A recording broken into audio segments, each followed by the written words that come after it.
Apakah ini boleh disebut ekstrim? Tidak boleh. Ini jelas-jelas momentum sell yang kuat karena pada saat momentum ini bibinya kembang tapi tiba-tiba naik ke atas. Tidak jelas karena ini setup mendukung untuk re-entry sell. Sepatutnya area ini re-entry sell kalau kita hanya fokus kepada hampan.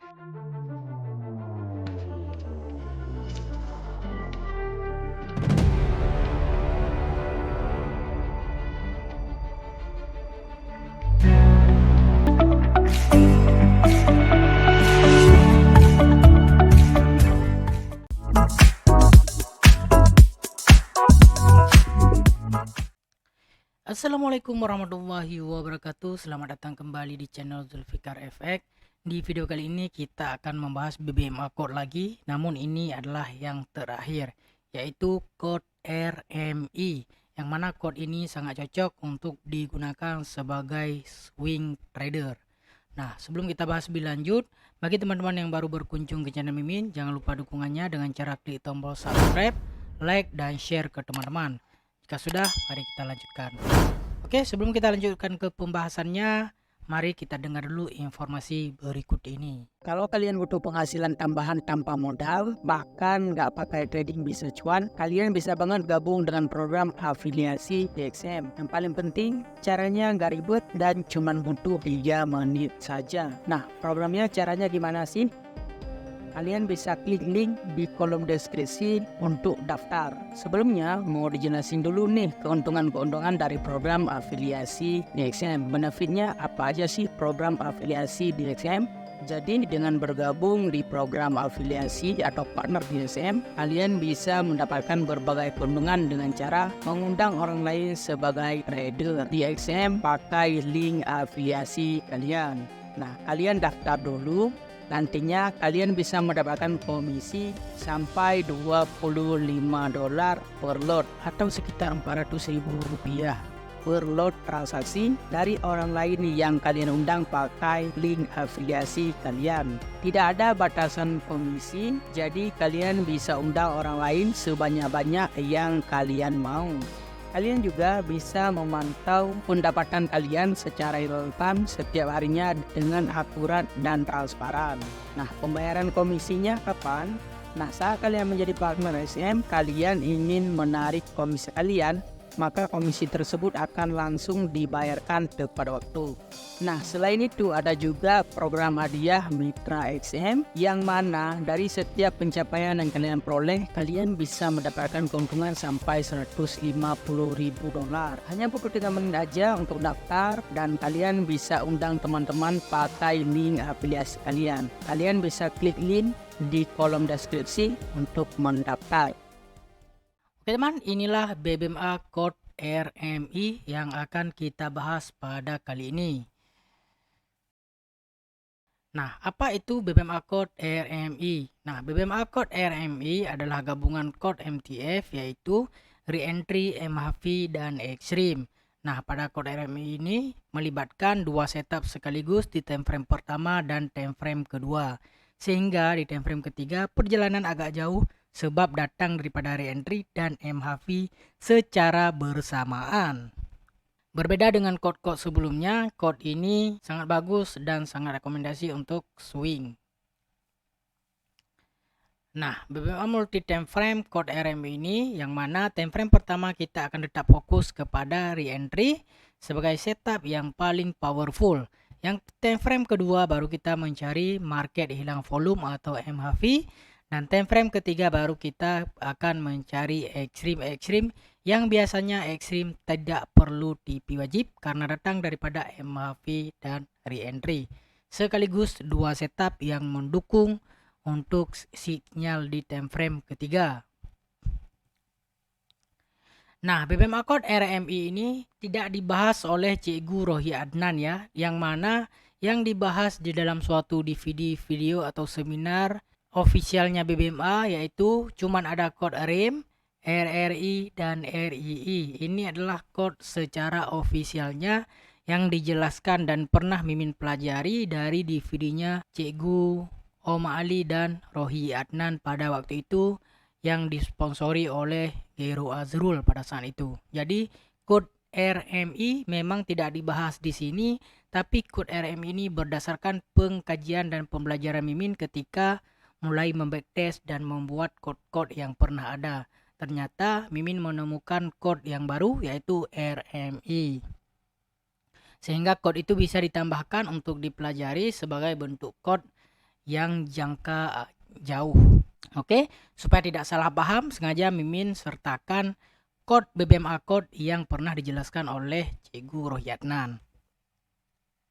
Nah, berikut contoh-contoh BBMA code RMI yang sudah Mimin rangkum. Nah, di sini time frame pertama kita ambil pada pair goal yaitu re-entry daily. Nah, teman-teman di sini bisa lihat ini ada arah kuku sell, kemudian naik membuat re-entry sell. Code pertama adalah re-entry yang kita labeli dengan R. Apabila sudah ada sinyal dan setup, di kawasan setup kita akan mencari konfirmasi di time frame kedua. Nah, meskipun kita tahu penurunan ini hanyalah pullback karena ada MA50 di bawahnya, jadi trend buy-nya masih kuat. Tapi kalau kita mengambil daily ke low BB itu pipsnya juga lumayan, apalagi di gold ini kurang lebih sekitar 500 pip, kan lumayan bisa diambil walaupun sebagai retracement atau pullback. Oke, kita cari konfirmasi dulu di H4. Di H4 kita akan menemukan market hilang volume sell, yang mana di belakangnya sudah berlaku ekstrim dengan ciri-ciri yang lengkap, ada reverse dan ada retest. MA keluar daripada top BP, kemudian dia sudah mengambil TP wajib dan area MHV sell. Nah, MHV seperti ini kita bisa memfilter lagi ke time frame bawahnya. MHV ini juga mengikut ciri-ciri yang lengkap. Pertama ada reverse dan di candle retest. MHV yang sesuai dengan prosedurnya karena mengikut ciri-cirinya. Oke, kita akan beralih ke time frame ketiga untuk melihat dukungan time frame pertama dan time frame kedua. Nah, di sini teman-teman bisa melihat ada reject top, reject low, naik balik, reject top BB baru turun dengan drastis. Nah, ini adalah code ekstrim walaupun ekstrim dalam keadaan BB mendatar. Oke, itu dia salah satu contoh code RMI. Oke, kita lanjutkan ke contoh-contoh berikutnya. Nah, di sini ada momentum dan re-entry pada pair USD CHF di time frame daily, dan ini merupakan contoh kedua. Nah, di sini teman-teman bisa melihat area MA5, MA10 dan MA50 baru cross dengan MA. Pada saat itu re-entry pertama setelah candle break MA50 dan momentum. Sekarang kita lihat time frame konfirmasinya. Kalau ini daily, maka time frame konfirmasinya ada di H4. Nah, pada time frame H4 sudah berlaku ekstrim, TP wajib, dan sekarang berada di zona MHV. MHV ini adalah MHV yang melengkapi ciri-cirinya, berlaku setelah ekstrim, ada reverse dan ada retest. Nah, kita akan mencari lagi konfirmasinya di time frame ketiga yang mendukung code MHV sell ini. MHV sell ini adalah datang daripada re-entry time frame pertama, didukung dengan MHV time frame kedua, dan time frame ketiga kita akan mendapatkan ekstrim. Yang mana biasanya ekstrim di time frame ketiga ini tidak perlu TP wajib, biasanya langsung junam. Tapi pada kali ini ada ekstrim TP wajib dan membuat MHV juga. Oke, sekarang kita tunjukkan contoh yang lain. Ini di pair NZD USD time frame H4. Nah, di sini berlaku re-entry dua kali ya. Nah, di sini ada momentum.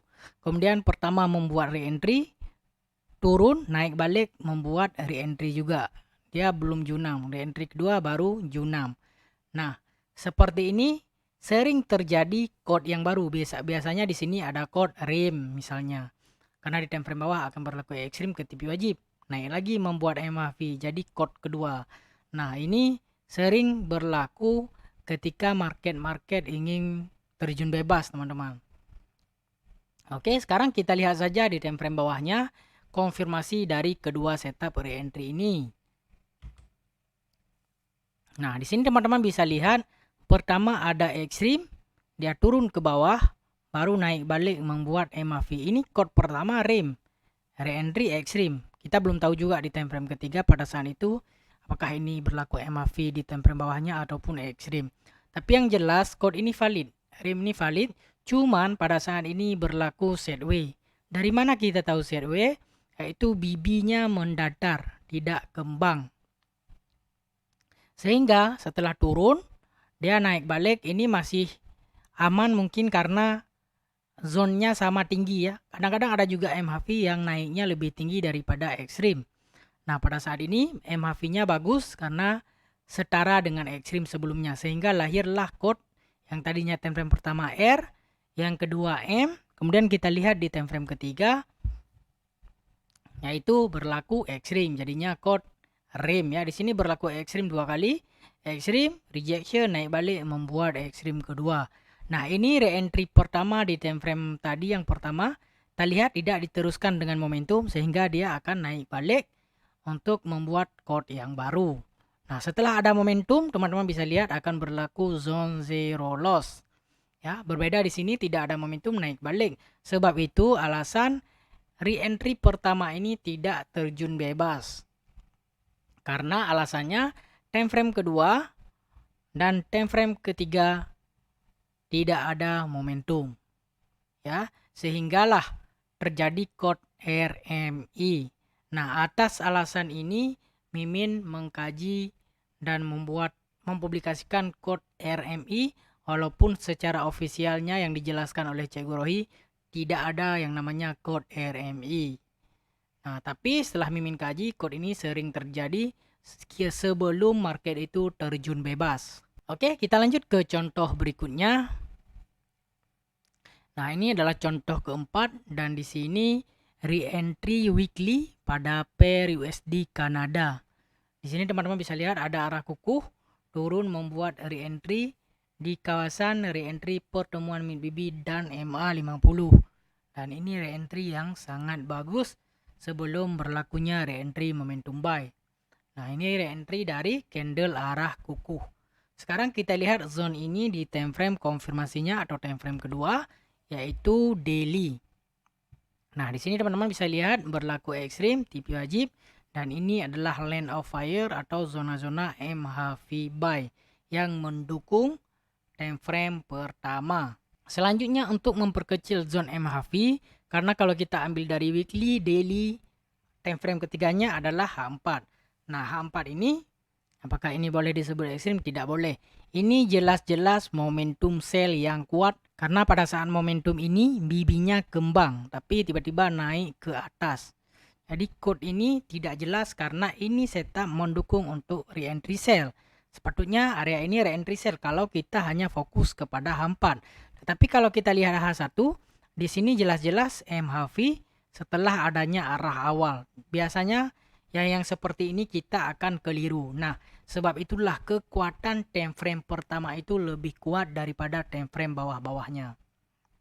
Jadi, market itu tidak selalu memberi setup yang clear. Nah, tugas kita, kalau ragu-ragu, mending cari pair yang lebih jelas, yang lebih clear. Atau kita bisa menggunakan time frame keempat. Contohnya di sini misalnya re-entry di weekly. Di time frame daily masih ragu nih antara re-entry sell. Sebelum ini close kan kita nggak tahu ini jadi MHV. Sebab apa? Sebab di H4 ada momentum. Jadi kita takut untuk buy, ini pasti takut. Ya, karena di sini momentum. Bahkan ini sering terkena ketika naik di sini kita sell tiba-tiba malah terbang. Nah, sebab itu kita bisa gunakan time frame keempat kalau kita mendapatkan setup pendukung yang seperti ini meragukan kita. Apa yang kita tunggu di time frame keempat? Pertama, boleh kita tunggu arah kukuh atau momentum, atau kita menunggu zone zero loss di time frame keempat. Contohnya MA50 sudah bersilang dengan MIDBB, kemudian candle-candle berada di atas MIDBB dan sudah ada momentum dan keadaan ini menjadi zone zero loss. Nah, ini kita untuk meyakinkan kalau memang kita hanya trading di satu pair, ini solusinya. Karena market tidak selalu clear seperti yang kita inginkan. Ini sengaja Mimin sertakan yang kurang clear seperti ini, bahwasanya tidak selalu clear setup itu ada. Tapi tugas kita, dengan kita memahami ilmu, kita bisa memilih apabila kita ambil ini, resiko cut loss kita di mana setup ini jika terbatal. Dan jika terbaiknya misalnya untuk meyakinkan di mana, sebaiknya tunggu time frame H4 menjadi zone zero loss. Kalau misalnya time frame ketiga tidak jelas. Ini biasanya sering banget berlaku ketika ada news. Tiba-tiba ada momentum sell, tiba-tiba terbang sebatang. Kenapa? Karena zone di time frame besar sudah sampai. Ketika zone di time frame besar sudah sampai, setup di time frame kecil itu akan terbatal mengikut time frame besar. Jadi time frame kecil itu tidak bisa merubah tren. Ya, jadi dia akan mengikut balik time frame besar ketika sudah capai destinasinya. Oke, semoga bisa menambah sedikit kepahaman dengan chord yang agak keliru ini. Ini sengaja Mimin tambahkan. Jangan seolah-olah Mimin selalu menampilkan yang clear-clear saja. Sebenarnya kalau kita menampilkan yang tidak clear itu banyak. Tapi kalau kita tampilkan yang clear dan tidak clear nanti jadi keliru. Yang mana yang harus diikuti. Makanya Mimin sering menampilkan yang clear. Nanti carinya yang clear aja. Kalau yang kurang clear cari pair lain. Kalau tidak mau menunggu di time frame keempat. Nah, kita BBMA bisa menggunakan sekurang-kurangnya 3 time frame. Itu minimal. Nah, kalau ada yang keliru seperti ini, boleh kita gunakan time frame keempat, time frame kelima. Itu kita gunakan yang mengikut setup time frame besar untuk memperkecil resiko. Oke, sekarang kita lanjut ke contoh berikutnya. Nah, ini contoh kelima re-entry daily yang berlaku pada pair GBP USD. Ini adalah re-entry dari momentum. Kemudian ini re-entry kedua dari arah yang baru. Oke, ini juga re-entry yang bagus karena berada di zone zero loss-nya bermula. Ya, zone zero loss-nya bermula di time frame H1, kita bisa follow di time frame H4 yang mendukung sesuai dengan chord. Oke, kita lihat di time frame kalau daily maka kita akan melihat di H4. Nah, re-entry pertama pada daily yang ini chord-nya adalah extreme, artinya re-entry extreme. Nah, chord yang kedua yang ini chord-nya RM, extreme, tipe wajib MHV. Nah, ini line of fire-nya MHV. Ya, jadi tidak selalunya muncul chord REM, RMI, kadang RRI, kadang RII. Nah, sebab itu kita pahami BBMA code. Jadi ketika berlaku kira-kira nanti gini. Kalau gagal, cut loss-nya di sini. Nah, jadi kita ada SOP ataupun yang kita tunggu itu berdasarkan apa di BBMA multi time frame ini. Nah, sekarang di sini ada berlaku MHV 2 kali nih. Yang ini sekali, yang ini sekali. Ini kan masih tergolong MHV, ini juga masih MHV. Ya. Cuman yang ini sudah valid sekali. MHV naik ke atas, dia tidak melanjutkan, turun lagi. Ini zone sideways. Ya, kita lihat di time frame ketiga. Nah, di MHV yang tadi di sini ada berlaku extreme, reject TP wajib, MHV juga naik membuat momentum, tapi extreme MHV dimatikan balik, extreme MHV turun balik. Nah, di sini juga keliru di extreme yang kedua. Karena ini momentum sell yang kuat. BB-nya pertama mengembang. Nah, naik ke atas biasanya ketika ada news. Kenapa? Karena di time frame bawahnya itu, di time frame pertama itu re-entry yang pertama. Yang kedua, di time frame kedua itu MHV. Tetapi re-entry di time frame pertama ini bukan lagi dari momentum, tapi dari arah baru. Re-entry seperti ini perlu kita filter lebih lagi. Kenapa? Karena rentan menjadi market hilang volume, turun ke bawah untuk mengambil re-entry weekly. Karena di sini ada arah kukuh dan di time frame di atasnya lagi pasti arah kukuh. Kalau ini momentum pertama, time frame atas seringkali itu candle arah kukuh. Sehingga kalau kita masuk di re-entry ini kita tidak boleh hold selama-lama. Karena re-entry di atasnya pasti akan ngambil. Kita boleh manfaatkan apalagi kalau ini setup daily. Kita boleh mengambilnya. Tapi kita harus hati-hati ketika menjadi MHV akan turun balik. Karena ini diambilnya setup di time frame atasnya. Mungkin ini agak panjang kalau dibahas lebih detail. Nanti Mimin akan bahas lagi di video yang lainnya. Oke, di sini MHV pertama tidak diteruskan. Tidak ada rejection di sini, baru turun balik. Masih berlaku MHV juga. Sehingga muncullah momentum, baru dia fly. Oke, ini TF ketiga. Nah, ini dia susunan code-nya yang sudah kita bahas. Dan ini adalah code terakhir yaitu RMI. Sebelumnya kita sudah membahas RIM, RII, RRI, dan ini ketiga kode ini kode yang pernah dijelaskan oleh Cikgu Rohi, dan RM ini hanya sebatas tambahan saja ketika Mimin membuat backtest dulunya. Oke, sekian dulu pembahasan kali ini berkenaan dengan BBM Code, dan ini sekaligus BBM Code terakhir, yaitu penutup juga berdasarkan BBM Code. Mimin harapkan dengan BBM Code 4 BBM Code yang sudah kita bahas, teman-teman mendapatkan kemudahan lagi dalam menganalisa sebab dan alasannya. Semoga ditambahkan terus kepahamannya untuk teman-teman, rajin-rajin mengkaji dan membacktest dan mendapatkan sesuatu dari apa yang sudah kita bagikan dan kongsikan. Oke, Mimin mohon maaf jika ada kesalahan dan kesilapan dalam penyampaian. Min akhiri, Assalamualaikum warahmatullahi wabarakatuh.